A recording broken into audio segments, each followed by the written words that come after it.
Okay, so let's feast our eyes on this 71, 72, 350. See what we got.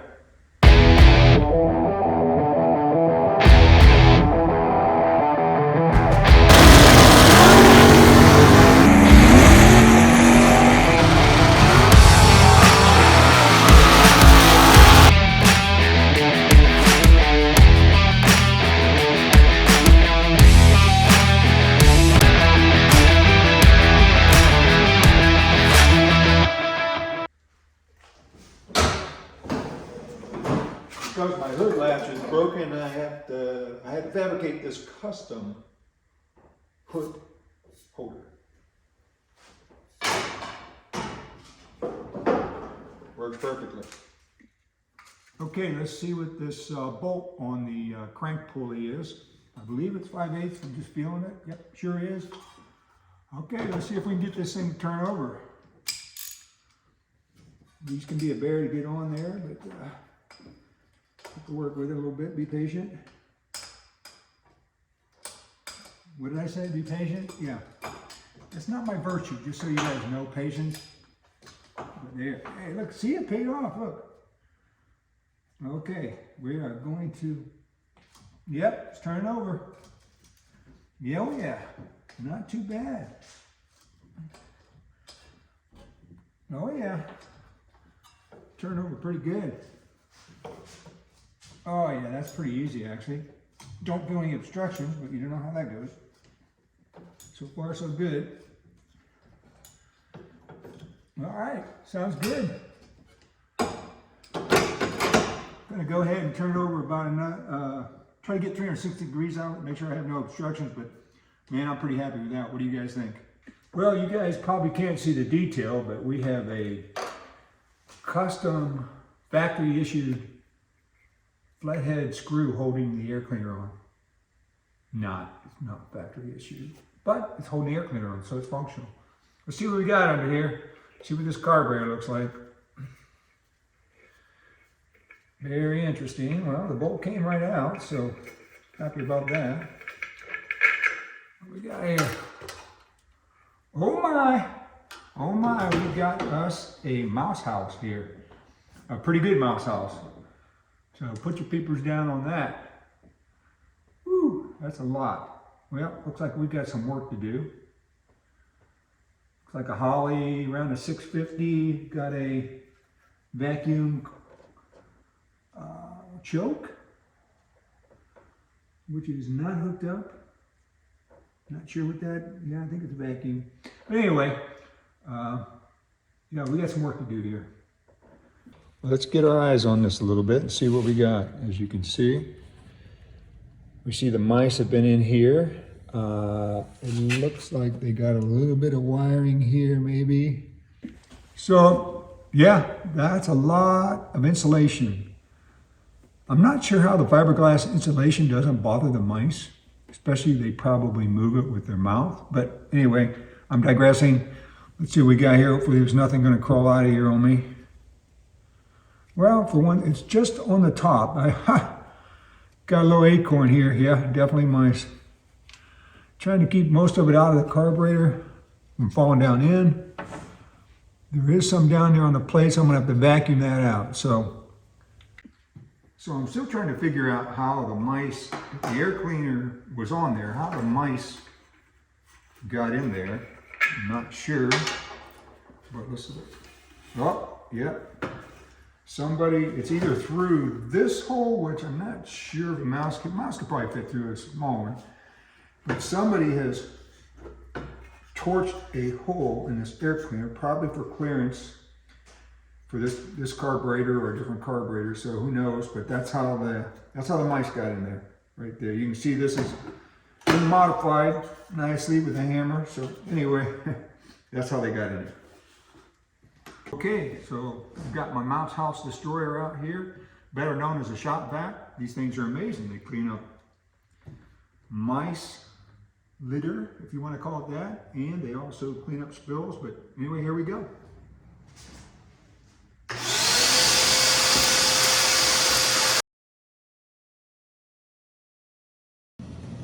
So what do we got to do now, bud? Put a new battery in it. Put a new battery.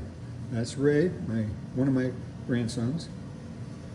So right, if you know these cars, the battery's way down in there, so it looks like we got to take out the canister, the overflow canister for the radiator, and then we're going to replace that. It's an old diehard battery. Okay, what we're going to do now is check our coil. First thing we're going to do is check the primaries. So you take the two smaller terminals, negative to negative and positive to positive. Let's see what kind of reading we can get. It should be under 5, and it should be steady. And it is 2, so that's good. So now what you're going to do is switch your meter to a larger ohm number. I'm going to switch mine to 20K, and we're going to check the secondary. So it should be negative here, positive to positive, and we got 9.13, which is good. That should be between 9 and 20, or I should say 5K and 20K. So we're good to go. So the other thing we're going to check out, let's look at this throttle linkage. Yeah, it's moving freely. See if the secondaries are moving. They're pretty stiff. You might have to work on those, but they are moving. Not too bad. So, yeah, that's working. Well, let's check this oil, see what we got here. What do we got here? We do have oil. Actually, it looks like it's pretty clean oil, surprisingly. Smell a little bit of gas in there, but it's not terrible. So that's pretty good oil. Doesn't look like there's any water in it, so that's a good sign. So any of you guys that are familiar with the C2 Corvette, you guys know that the battery is located right here underneath the overflow can for the radiator. So never done this before, but I'm assuming, just looking at this and using logic, that you have to remove the overflow can and to pull the battery out. So I'm sure this battery's been sitting here for years, so I'm sure it's bad. So we're going to pull that out and shove another battery in there.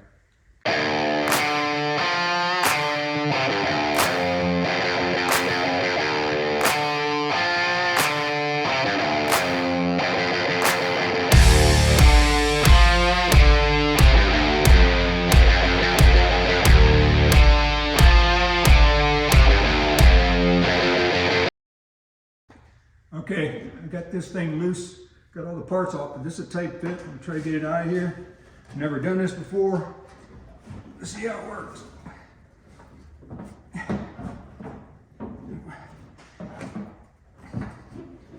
Okay. So, as I said, it's very difficult, very tight spot. So this is my third attempt. Something come to mind when I was working on this, my late father said, work smarter, not harder. So I decided to put a strap around it because I couldn't fit my hands in beside it. So hopefully the strap will give me some assistance to do this. So let's try it.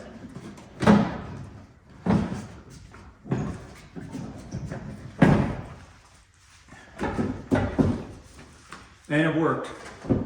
Perfect. Now I'm not gonna throw this across the garage like one of my good friends on Facebook does, but anyway, we're going to put this new battery in, so wish us luck. What I did next was to, the battery cables were clamped on with the clamp style battery post attachments. So there's clamp style, this style here, which I don't like, but what we're going to do is start this up temporarily, so that'll be fine. But if you look, the ends were very bad, very corroded. So all we did was cut the bad ends off. So we got the new battery ends on. They're not new. I reused the old ones again because this is probably the only time we'll use this setup. So I was going to save a few bucks. So anyway, I got the new battery ends on. So let's get this battery in here and see if this thing can turn over. So we have the battery in. I have the negative cable on. I think now the truth will come out. See if the mice had chewed on any wires or shorted any of them out. I'm going to hook this positive cable up and see if we see any burning wires, smell anything burning. Hopefully not, but here we go.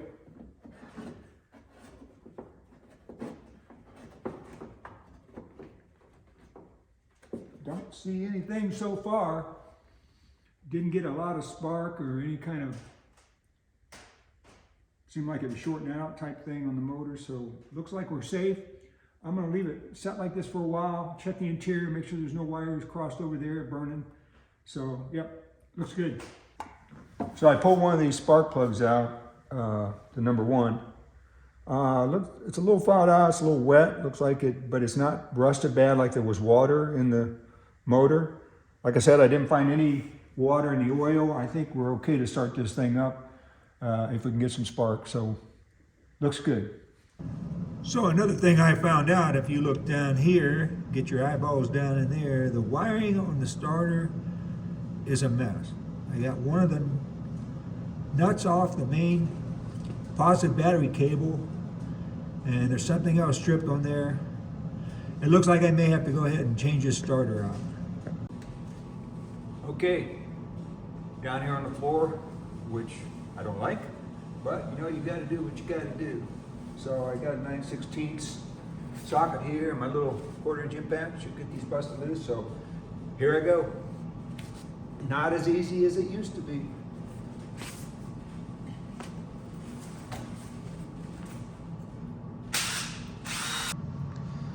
What I've done is I found the positive wire going to the ignition. I've connected that to the positive cable going to the positive side of the battery. I did a quick ground here out of yellow wire because that's something I had laying around. And then I did find the purple wire, which, if a lot of you guys know, on a GM, the purple wire is typically the starter or the ignition. It activates the solenoid, and I hooked that up. So what I'm going to do at first is I'm just going to see if I can get this starter running by shorting it out or creating a switch with just a shorten it out and make a connection here. Let's see if we have a connection here.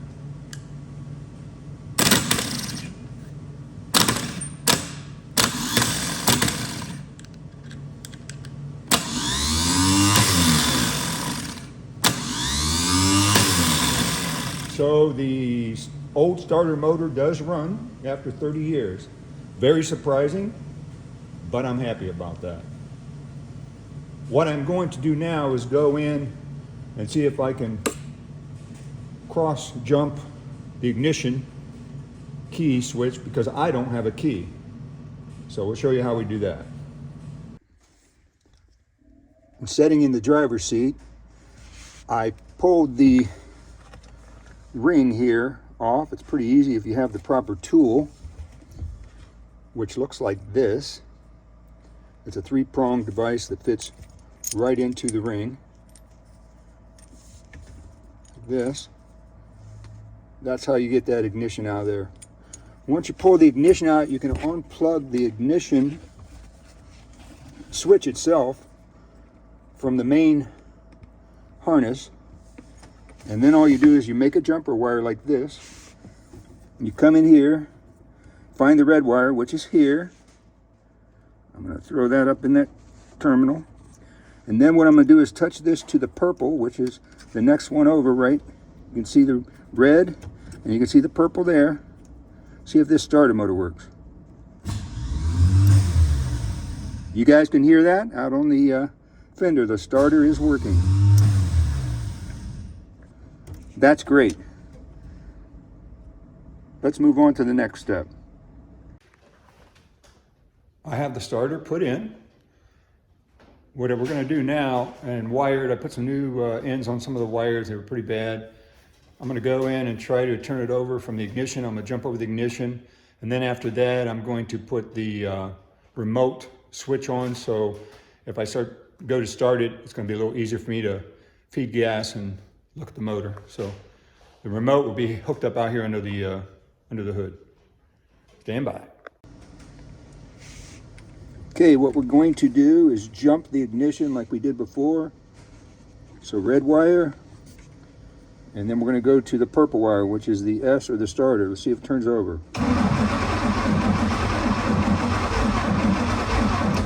It does turn over.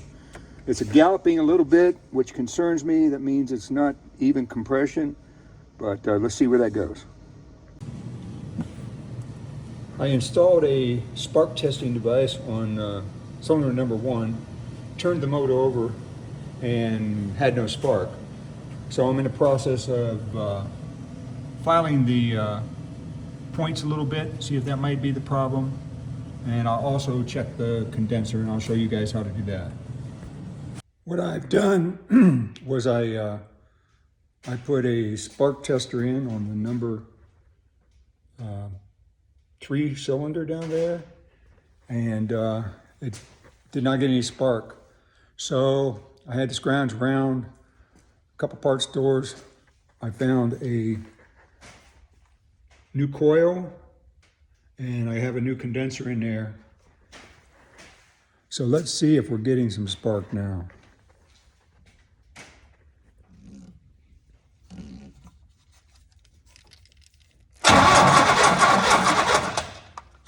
Definitely getting spark now. One thing that I did do to test for spark is I did run a direct hot wire from the battery to the positive side of the coil. Now that I know I have spark with that setup, I'm going to go ahead and hook the wiring harness up and see if we still get a spark. One thing I've been told to do on these old carburetors is to tap the seat adjustment here on both rapid. Sometimes what that does is loosen up the seat a little bit. I'm going to go ahead and pour in some 2-cycle motor or 2-cycle gasoline. That has a little bit of oil in it already, helps lubricate things. So let's get on that. One of the things I like to do is I take a can like this. This happened to have some adhesive remover in it at one time. It was almost empty. So I emptied it, cleaned it out, rinsed it out with some of the 2-cycle gas that already has the oil in it. So what I'm going to do here then is I'm going to try to fill the float holes and squirt a little down here to prime this thing. Probably going to unhook the gas line from the old pump just in case there's gas in it. We don't want to pump an old gas in here. So here we go. That's what's convenient about this can. It's got a nice narrow squirter here, so you can get it right down into the balls.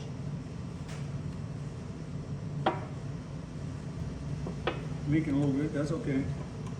A little bit down in there, some in this bowl.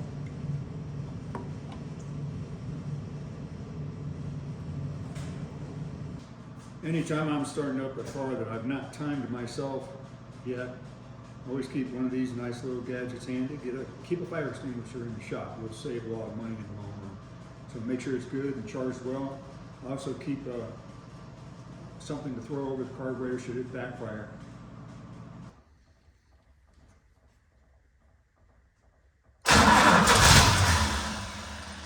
Well, she fired first time. That's pretty amazing. This car hasn't been on the road in 30 years and it fired. Put a little more shot down the carburetor.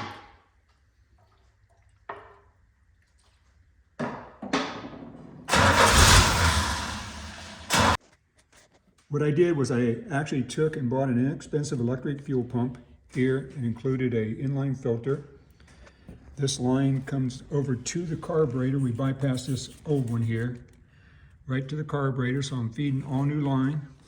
I'm going to take the inlet to this, and it's going to be just a hose end like this, and we are going to feed that into a gas can, but I want to show you what I'm doing with the lid to the gas can to make it safer. So I always save all kinds of rubber parts. This is a rubber washer, probably when I was restoring my 56 Chevy, and it actually fits into the cap. I pulled the spout out of the cap, fits into the cap very nicely. And that'll seal off real nice. And what I'm going to do is take that very small hole, and I have a set of punches. I use it for rubber and leather and all kinds of things.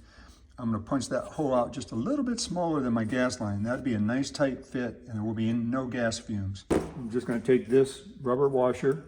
All I'm going to do is make this bigger, so So my gas line fits snugly in there. And what I usually do here on the end of the vise, stick this here like this and just give it, I rotate it, give it some, don't have to hit it hard. And that created a nice hole that my gas line will fit in. See how this gas line fits in that hole. You can go ahead and put it on this way. Oh yeah, I like that fit, nice and snug. It'll also help me hold the line off the bottom of the tank so it doesn't create a vacuum. And I'll just do this, push this down in, and voila. There you have a nice sealed system. So this is what it looks like when it's in. You can see that that hose is sealed very nicely, no fumes will escape there. The ground washer was the right diameter to seal off when you tighten the cap. One problem is, I don't have any gas. I need to go pick me up some gas. I cleaned up a little bit, and I'm gonna throw the charger on here while I'm away getting some fuel. Got it on lead acid. Should start reading the where the battery's at right now. We'll see how much juice we used. It's analyzing the battery. This is a nice little, at the Schumacher. It says charging and 82%. So we didn't use too much of the juice out of that battery. Well, folks, here we are. As you can see, I pulled the carburetor off the 63 Vet. Once I kicked on my electric fuel pump rig, it started spewing gas out the back bowl, which means the float needle was not shutting off. The front bowl did not take any gas, so it's not opening up. So I may just get a quick and easy rebuild kit for this thing and see if I can get this Vet at least running. I don't have a spare carburetor, or I'd throw it on there right now. Okay, I pulled the front float bowl out. I don't know if you can see, but the needle is stuck.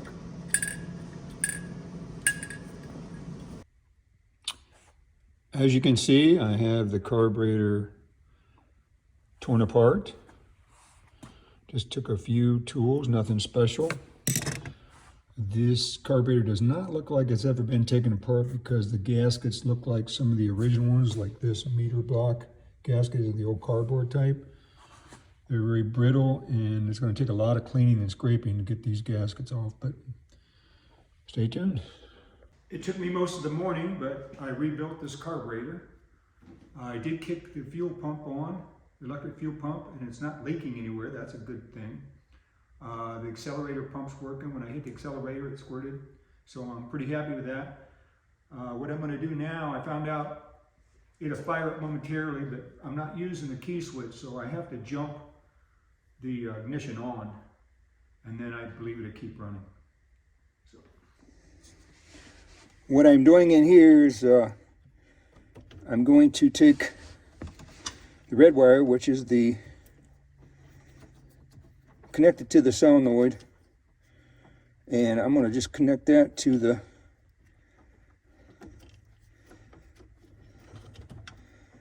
red wire in here, which is just going to be the same thing as the key being on to this one here.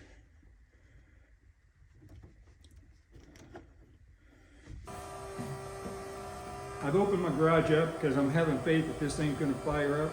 You can hear the electric fuel pump running. Again, I jumped the ignition. This thing should run. Let's see if she'll fire up.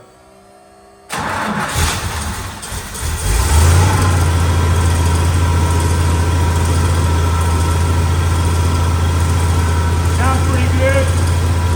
Don't have too much clackety clack.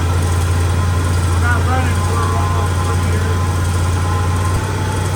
Just carburetor.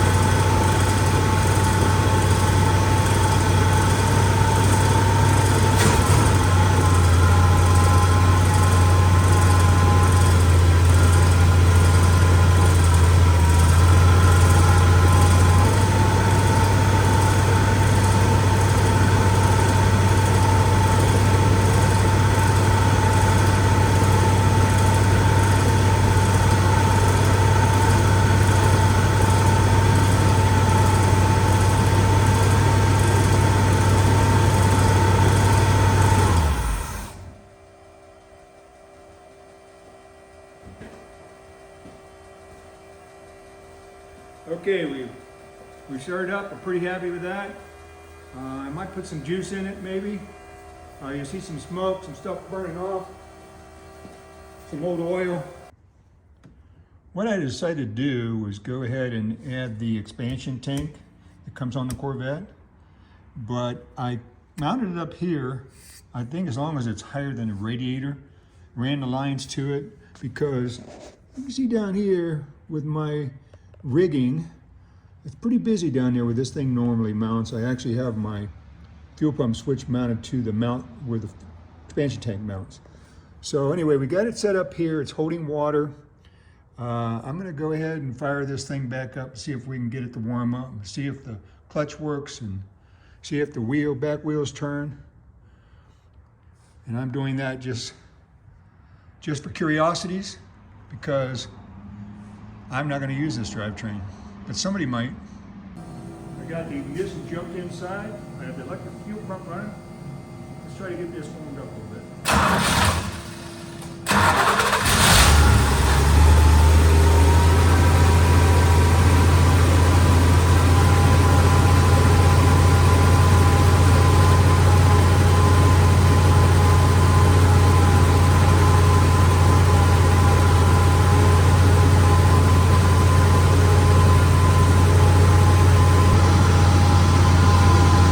Idling pretty fast, but I have the idle screw all the way out.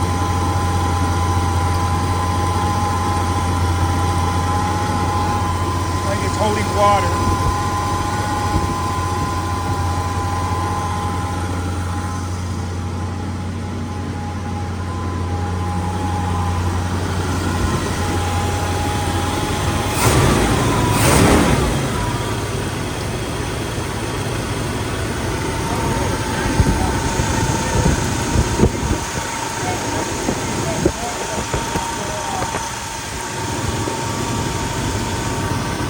Don't worry about that.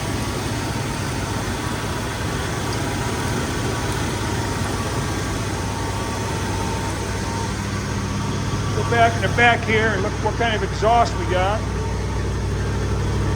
Believe it or not, pretty clean. No smoke. After about 30 years of not running.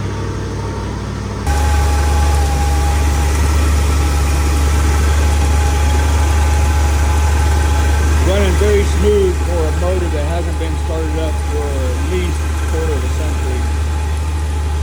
I'm going to come in here and see if we can rotate these tires. I know that these trailing arms are in pretty bad shape, so I'm thinking these are going to flop around and make a bunch of noise. But let's get in here and see if the clutch works. See if we got any gauges. The only thing we have, if you look real close, is oil pressure. A little over 40 pounds, which is pretty amazing. Nothing else is working that I can see. Fuel gauge says it has some gas in it, but I'm not using that, of course. Battery, really can't tell if it's working or not. But let's see what we got here as far as the clutch and the... You can hear the clutch engaging if you listen real close.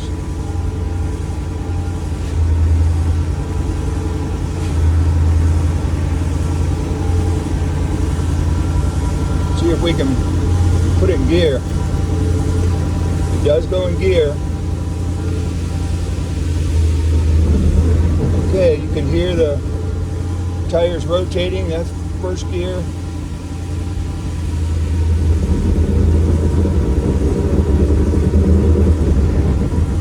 Pretty rough back there.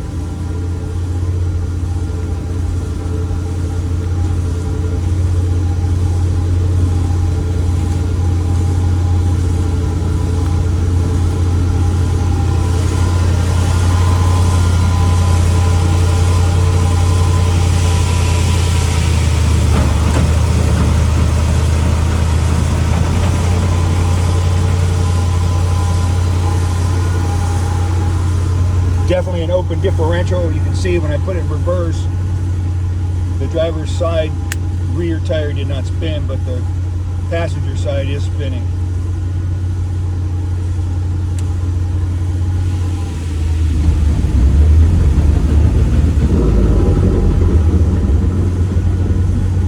Cool. We accomplished what we wanted to. We did get this engine running. Like I said, it's roughly a 71, 72, 350. I had to rebuild the carburetor to even get it to run. Hooked up a temporary electric fuel pump from I purchased at Summit Racing. I don't know if you guys know, but I'm pretty lucky as far as my locality. I'm only about 15 minutes from Summit Racing headquarters in Talmadge, Ohio. Pretty exciting, but yeah, so what's next for the Corvette? Well, we start tearing it down, so look forward to more videos. We'll release this video next week on how I got it running. So stay tuned. Appreciate you guys watching. Remember, like, share, and subscribe. Appreciate it. Talk to you later.